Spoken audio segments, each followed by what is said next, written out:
आज ही जाओ। यूएपीए का कानून 2019 में अमित शाह लाए, कांग्रेस ने सपोर्ट किया।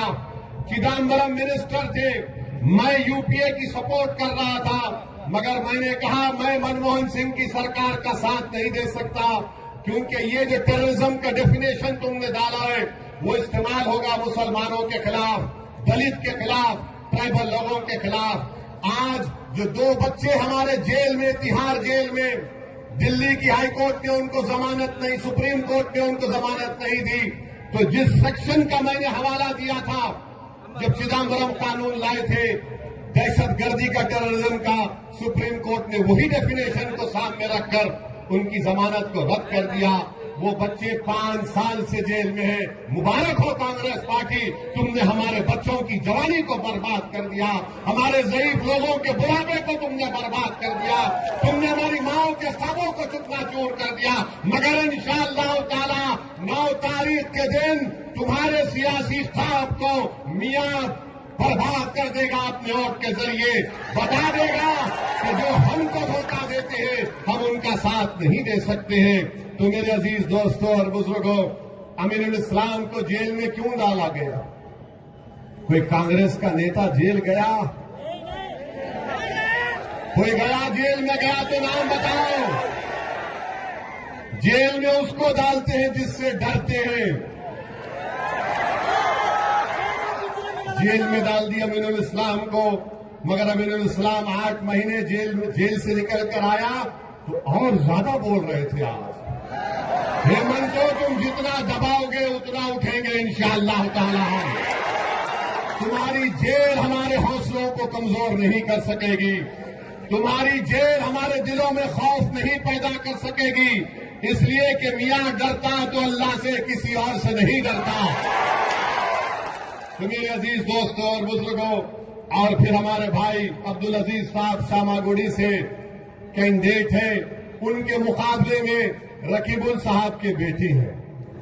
अब रकीबुल साहब जीते, जब यहां पर आसाम में आप देख रहे थे कि यहां पर पुशबैक हो रहा था, घरों को उजाड़ दिया जा रहा था, तो रकीबुल क्या किए? रकीबुल पार्लियामेंट में खड़े होकर बोले कि कैरम बोर्ड सिखाना चाहिए। कैरम बोर्ड ठीक है, 9 तारीख के दिन आपके बेटे से भी कैरम बोर्ड होगा इंशाअल्लाह। करेंगे ना कैरम बोर्ड में? दबा के कैरम बोर्ड पर पाउडर डालिए और सबसे पहले रानी को जू।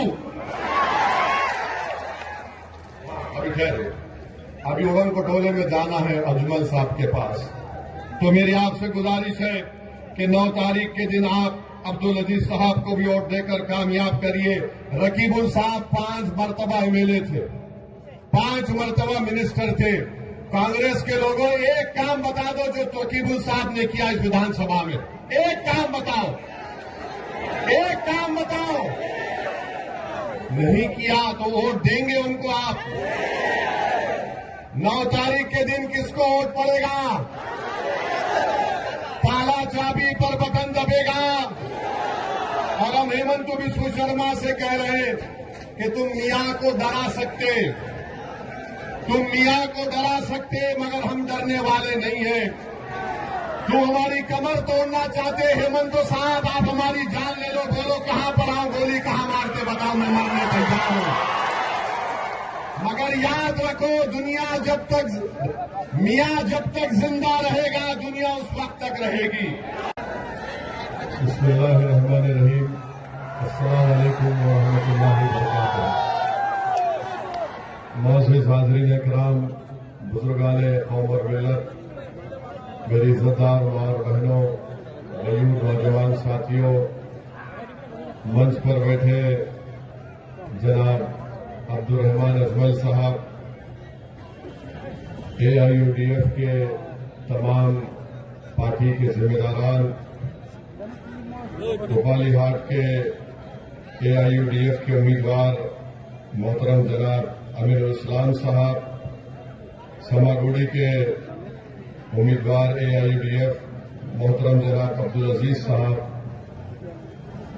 मैं आप तमाम का दिल की गहराइयों से शुक्रिया अदा करता हूं कि आपने अपना कीमती वक्त निकालकर आज के इस इलेक्शन के मीटिंग में, इंतखाबी जलसे में आपने शिरकत की। बावजूद इसके कि इतनी तेज धूप है, आप यहां पर हजारों की तादाद में आकर इस बात का पैगाम। हम तो एआईडीएफ की सपोर्ट करने के लिए आए हैं और हम तो तमाम वोटर से, खास तौर से मुस्लिम माइनॉरिटी से अपील करते कि ऐसे हालात में जहां पर बीजेपी अनकॉन्स्टिट्यूशनल इलीगल तरीके से डिस्क्रिमिनेशन ऑपरेशन कर रही है और 50,000 मुसलमानों को बेघर कर दिया है और कांग्रेस पार्टी मुंह नहीं खोल सकती, सन्नाटा है